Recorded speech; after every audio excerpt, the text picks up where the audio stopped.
travailleur acharné, Thomas Soto est à la présentation de Télématin, du lundi au jeudi avec Julia Vignali, et il est aussi le joker de Laurent Delahousse. Ainsi, lorsque ce dernier doit s'absenter pour des vacances ou pour maladie, Thomas Soto le remplace dans le journal télévisé de 20h sur France 2. Si le journaliste semble apprécier l'exercice, les téléspectateurs ont remarqué en février que lors de sa présentation du 20h, il n'avait pas participé au magazine 20h30 le dimanche. Un événement que Thomas Soto a tenu à clarifier dans l'émission On refait la télé sur RTL, en compagnie d'Éric Dussart ce samedi 11 mars. C'est quelque chose qui m'a surpris. La règle a changé, explique Thomas Soto qui confie que selon lui l'annonce a été brutale. Le journaliste de Télématin affirme qu'il ne connaît pas la raison de ce changement mais qu'il accepte. Cependant, il ne trouve pas ça hyper pertinent pour l'antenne.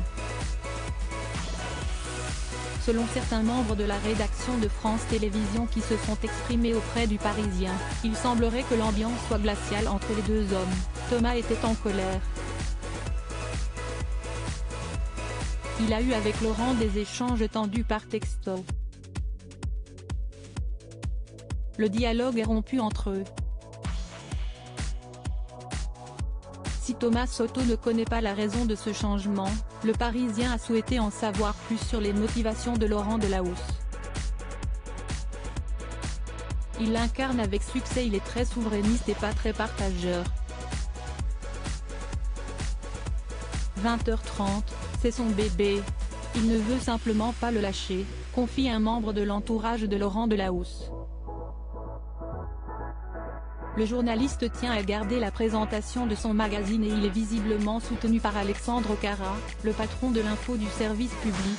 C'est un magazine à part entière qu'il a créé et qu'il incarne avec succès.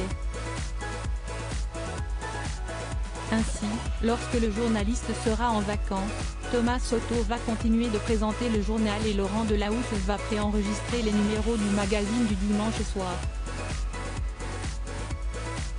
Article écrit en collaboration avec 6 médias.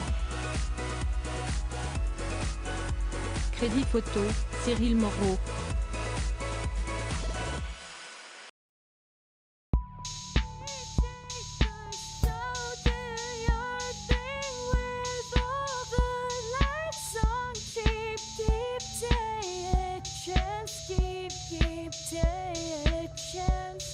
Keep